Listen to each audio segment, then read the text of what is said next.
glad you're here. We've been in this series called No Fear. And before we jump back in this week, I do want to tell you, if you have kids here, we know some of these weeks when we don't have 5 kids, we know that they get bored listening to me. So we do have these nice baskets over here on this table and this table. There's books, coloring books, anything like that. If they want something, feel free. Go grab something to read.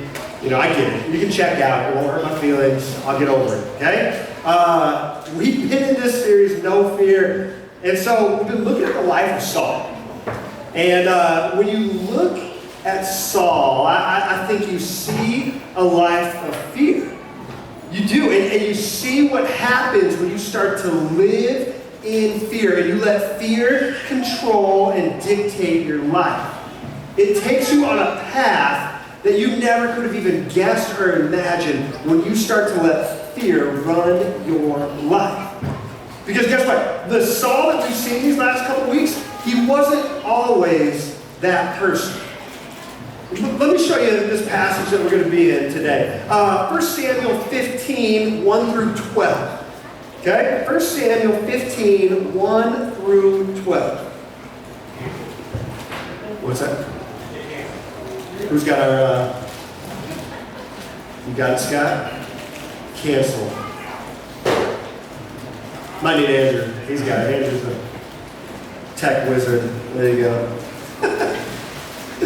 All right. We'll get it up there in a second. If you don't have a Bible, we do have Bibles over here. If you think, man, I've never owned one, I don't have one, take one. They're for free. We had somebody donate a bunch of Bibles to us early on when we started the church. We want people to have their own Bible. We think it's great for people to dig in and read Scripture for themselves and begin to understand it. Okay, so 1 Samuel 15, 1 through 12. Here's what's going on. One day, Samuel, he's the prophet, he said to Saul, who's the king, "It was the Lord who told me to anoint you as king of his people, Israel. Now listen to this message from the Lord. This is what the Lord of heaven's armies have declared. I have decided to settle accounts with the nation of Amalek for opposing Israel when they came from Egypt." All the way back in the day, in the book of Exodus, when the Israelite people were freed from Egypt, they were coming out, they didn't have any weapons, they had nothing to defend themselves. Amalek came after them. This group, this nation. And so now all of a sudden, there's aspects of God's nature sometimes that we're kind of like, oh man, we talk a lot about His grace, we talk a lot about His mercy, but He's also a God of justice. And we see that here. He has not forgotten all these years later. I've decided to settle accounts with the nation of Amalek for opposing Israel when they came from Egypt. They attacked Israel when they were defenseless. They came after them.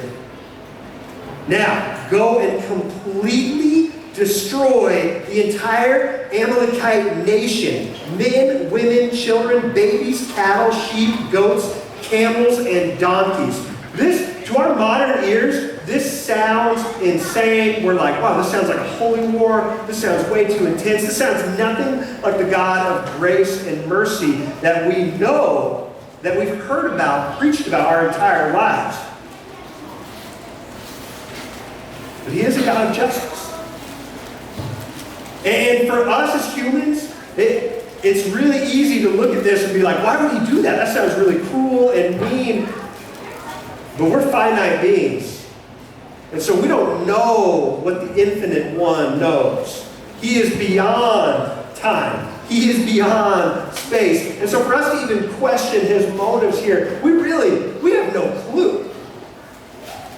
And we can't fully understand or grasp what is going on here, but we need to trust that He is just and He is fair. And so here's what He says. He says, go and destroy this people for what they've done. So Saul mobilized his army and tell him, there were 200,000 soldiers from Israel and 10,000 men from Judah. Then Saul and his army went to a town of the Amalekites and lay in wait in the valley. Saul sent this warning to the Kenites: move away from where the Amalekites live, or you will die with them. For you showed kindness to all the people of Israel when they came up from Egypt. So the Kenites packed up and left.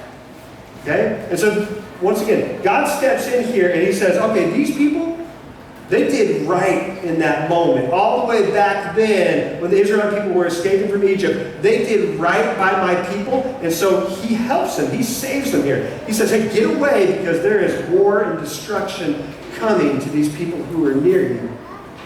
Okay, so we see a little bit of his justice and we see a little bit of his grace and mercy all in this same story.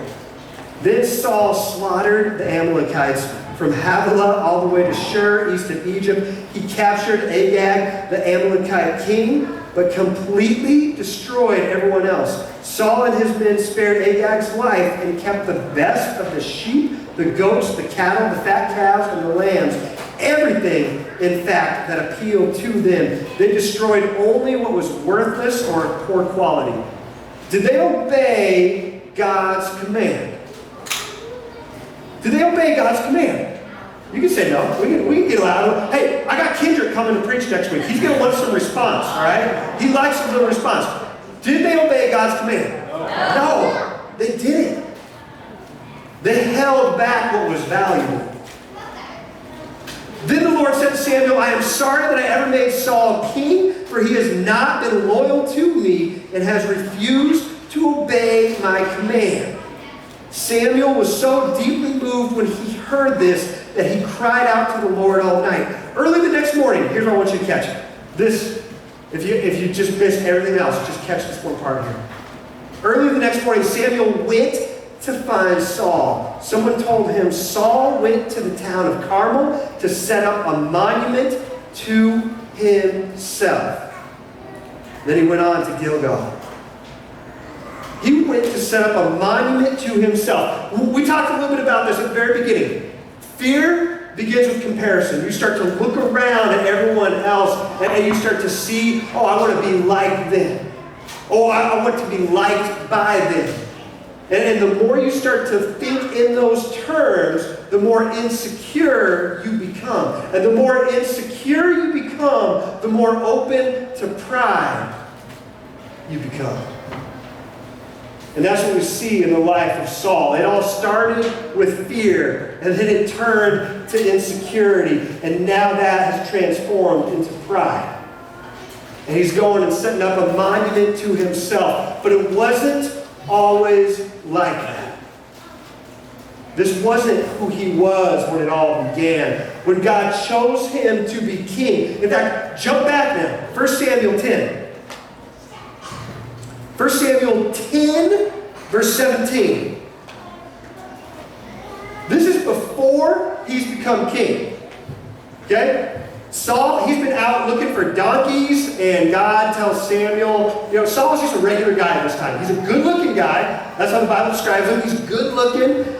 But at this time, he's just out looking for donkeys. He's kind of humble, not really like a big shot, definitely not a king, nothing like that. Okay? Verse 17. Later, Samuel, he's anointed Saul to be king. He's called all the people together. And so what happens, verse 17, later Samuel called all the people of Israel to meet before the Lord at Mizpah. And he said, this is what the Lord, the God of Israel, has declared. I brought you from Egypt and rescued you from the Egyptians and from all of the nations who were oppressing you. But though I have rescued you from your misery and distress, you have rejected your God today. And you said, no, we want a king instead. The Israelite people, they cried out for a king. And so now therefore, present yourselves before the Lord by tribes and clans. So Samuel brought all the tribes of Israel. I mean, we're talking, everybody's gathered here. Thousands and thousands of people. And then the tribe of Benjamin was chosen by lot. And then he brought family of the tribe of Benjamin before the Lord. And the family of the Matrites was chosen. And finally, Saul of Kish was chosen from among them. But when they looked for him, he disappeared. So they asked the Lord, where is he? And the Lord replied, he is hiding among the baggage. Like everybody had brought all their baggage, they made this big trip to go and find out who the king is. They packed everything, and they probably just, all the families just piled in, hey, Benjamites, you put your baggage right here. All right, you guys over here, you put your baggage. So they all, and he put all their baggage there, and Saul is hiding in the baggage. So they found him and they brought him out, and he stood head and shoulders above anyone else. Then Samuel said to all the people, "This is the man the Lord has chosen as your king. No one in all Israel is like him." This is the same guy who we find building a statue, this monument to himself 5 chapters later in 15. Here he is in chapter 10, and he is scared and fearful, and he's hiding. And I would say he did not think much of himself in that moment. He did not think himself worthy of a statue or a monument in that moment. And then if you keep reading, it talks about his first battle that he won. 1 Samuel 11, verse 6, I'll start. Then the Spirit of God came powerfully upon Saul, and he became very angry. Somebody was attacking God's people. And Saul, he felt the Spirit come upon him. He became angry, and then he began to lead his people. Jump down there, verse 10. They led them in victory. The men of Jabesh then told their enemies, "Tomorrow we will come out to you, and you can do to us whatever you wish." But before dawn the next morning, Saul arrived. Having divided his army into 3 detachments, he launched a surprise attack against the Ammonites and slaughtered them the whole morning. The remnant of their army was so badly scattered that no 2 of them were left together. Then the people exclaimed to Samuel, "Now, where are those men who said, 'Why should Saul rule over us?' Bring them here and we will kill them." There were people that were doubting Saul as king, and they were saying, no, this guy shouldn't be our king. We can do better.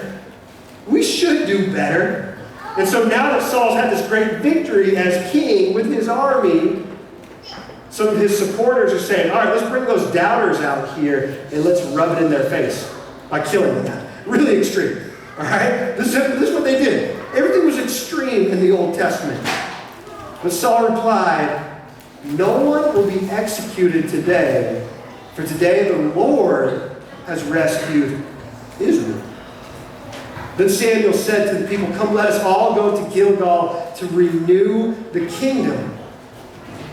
So they went to Gilgal, and in a solemn ceremony before the Lord, they made Saul king.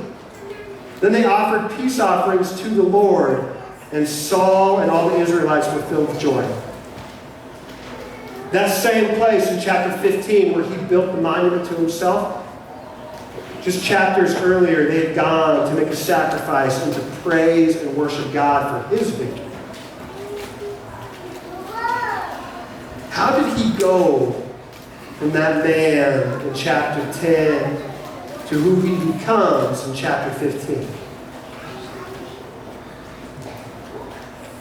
Fear of those around us, fear of what the world thinks, leads to compromise. And it always starts small. It does. We can look at our own lives and we can think of a small compromise that we made at one point in our life. And we can look back and we can pinpoint what that led to because we know there was something later on that it built to. I think for me in my life, I can look back at this point and I can remember first realizing, oh, I can lie to my parents and get away with it. And I remember thinking, oh, it's not a big deal. It's just a little lie. And it was one small compromise in that moment. But as I went on and got older, it became bigger and bigger and bigger. And what started small turned into something I couldn't control eventually. And it led to just a catastrophic moment in my life.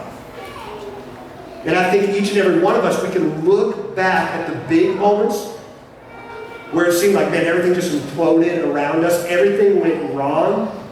But if we really rewind a little bit farther in the tape, we can see where those big moments really came from. It came from those small choices that we made early on. It came from a small moment that we didn't think anything of it, but we made a compromise. Because we thought, this is better. This is better than me losing my reputation. This is better than me losing face for these people that I care about their opinion of me. It's better if I lie now and save face.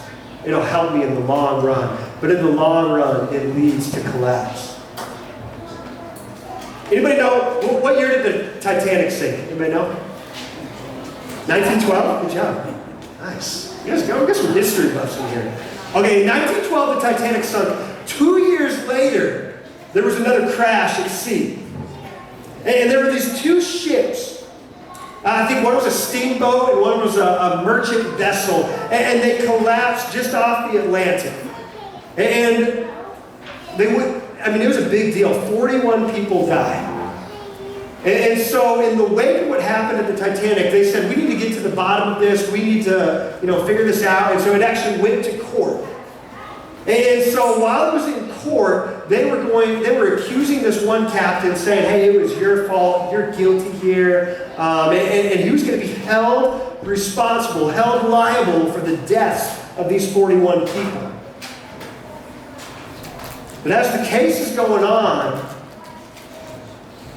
the other captain takes the stand, and they interrogate him for 5 hours. And throughout those 5 hours, they eventually find out that his compass on his ship was 2 degrees off.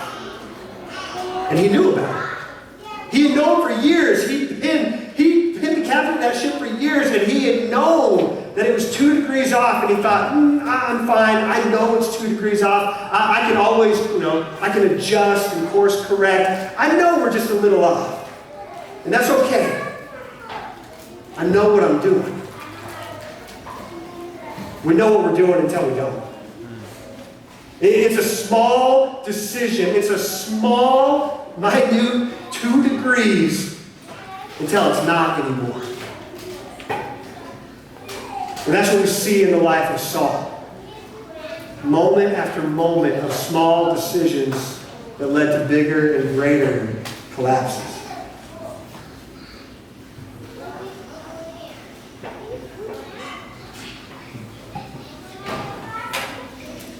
I got a map, and I got a compass here. I don't know how to use them, but I talked to a couple guys that know how to use them today. I think I get the gist of it, all right? All right, look at this. Real map. Not fooling anyone. Oh, Yellowstone. Oh, nice.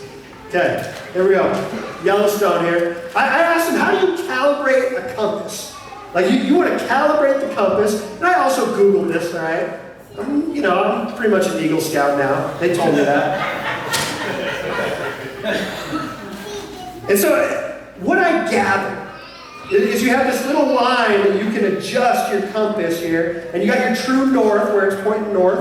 All right, let's see here. It's finding it. All right, north. Okay.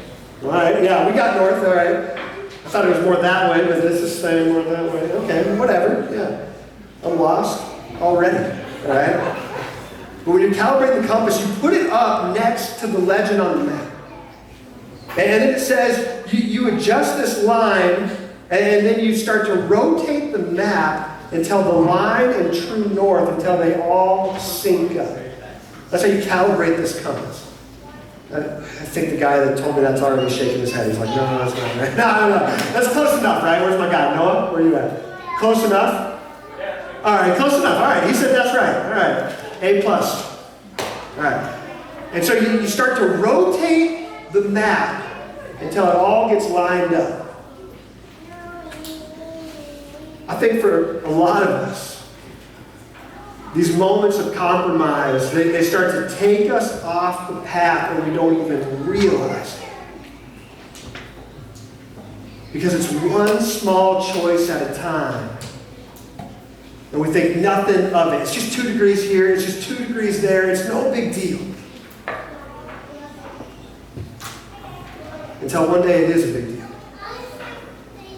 And I would tell you this, as a church, we want to constantly calibrate our compass to the map. We want to lay our compass on the map and line it up and calibrate it so we're not off 1 degree or 2 degrees either direction. We want to be in line with the map. This is our map. He's given it to us. He's laid it out for us. If we don't use it, we're missing out on the greatest tool he's given us. We are. He's given us this to redirect, to recalibrate our lives. And so often we just kind of leave it on a shelf and we never even open it. And we think we're fine. Until we get 2 degrees off one direction or the other. Psalm 119, 105. Your word is a lamp to guide my feet and a light for my path. Your word is a lamp to guide my feet and a light for my path. His word is the map. It shows us the way. It lights the way. It guides our way. His word is the map for our life. Joshua 1:8.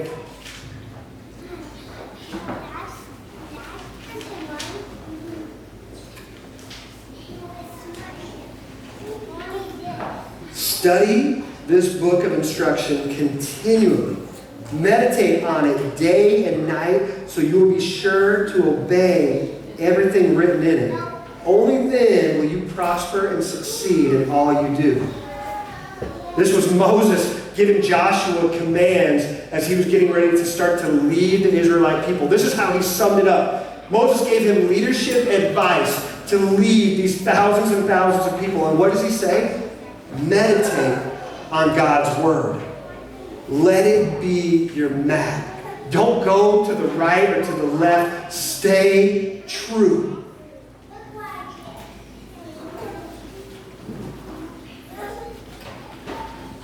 Lay the compass on the map and calibrate your life again. Because even 2 degrees leads to destruction. We saw it in the life of Saul. He refused to calibrate, and he kept going further and further off course. And it led to his destruction, and it led to his death eventually. We'll get to that in a couple weeks. God confronted Saul through the prophet Samuel. And we talked a little bit about this verse before, but when Samuel, I don't have this one up here, you'll just have to listen.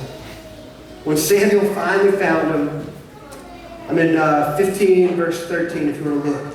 When Samuel finally found him, Saul greeted him cheerfully. May the Lord bless you, he said. I've carried out the Lord's command. Then what is all the bleating of sheep and goats and the lowing of cattle I hear? Samuel demanded. God had told him, destroy everything. It's true that the army spared the best of the sheep and the goats and the cattle, Saul admitted. But they're going to sacrifice them to the Lord your God. We have destroyed everything else. You ever get caught and then you start to make up something? Well, I was going to do it for God. It was all for God, really. Really? Was it? Or was it for you? And that monument that you built yourself. Then Samuel said to Saul, stop. Listen to what the Lord told me last night. What did he tell you? Saul asked. And Samuel told him, although you may think little of yourself. I told you, he's insecure. That insecurity has led to pride. Are you not the leader of the tribes of Israel? And it's a false pride. You know this. When somebody is insecure, they put on this false bravado. They put on this shield. It's armor for them to try and protect them from the world, to try and put on a face. But that's not really who they are. And Saul has done this. And Samuel told him, although you may think little of yourself, are you not the leader of the tribes of Israel? The Lord has anointed you king of Israel. And the Lord sent you on a mission and told you, go and completely destroy the sinners, the Amalekites, until they are all dead. Why haven't you obeyed the Lord? Why did you rush to the plunder and do what was evil in the Lord's sight? But I did obey the Lord, Saul insisted. I carried out the mission he gave me. I brought back King Agag, but I destroyed everyone else. Then my troops brought in the best of the sheep, the goats, and the cattle and plunder to sacrifice to the Lord your God in Gilgal. It's no longer his God, it's Samuel's God. But Samuel replied, what is more pleasing to the Lord, your burnt offerings and sacrifices, or your obedience to his voice? Lay your life on the map, and he's going to show you where you're 2 degrees off. And you're not always going to like it. You're not. There's a lot of times I open up God's Word, and I read something, and I see something, and I know, really? Like, I got to give that up? I got to step away from that? I got to walk away from that? I don't like that. But that's the transformation he calls us to. Truth plus grace brings about transformation in your life. You need them both. Listen, obedience is better than sacrifice, and submission is better than offering the fat of rams. Rebellion is as sinful as witchcraft, and stubbornness is bad as worshiping idols. So because you have rejected the command of the Lord, he has rejected you as king. We look at these stories. Hey, band, you can come up. We're going to close it out here. We look at these stories and we think, man, that Saul, he's such a screw-up. He really blew it. But each and every one of us, we can look, when we line up our lives on the map, we can look and see constantly areas that we have not been obedient in. And he doesn't call us to obedience to earn salvation. It's already been earned through Jesus on the cross. He calls us to obedience because it leads to a great life. Life in full. This is what he wants for our church. To be obedient to his word. Whatever area it is that you hear him saying right now in this moment, hey, listen, you got 2 degrees off over here, and I want to get you back in line with truth. Be open to listening to his voice today. Calibrate your life on his word. It's the map. So we got a special day today. Our friend Jackie is going to get baptized in a little bit here at the end of the service. And our friend John, we met John in Elmwood. And John he reached out to me last week. He came up after service and he said, hey, I know we're in this No Fear series. I got to tell you, I got a skill. I was like, what's that, man? I can do a flaming bow staff. I think it'd be really cool for the No Fear series. I was like, that sounds awesome.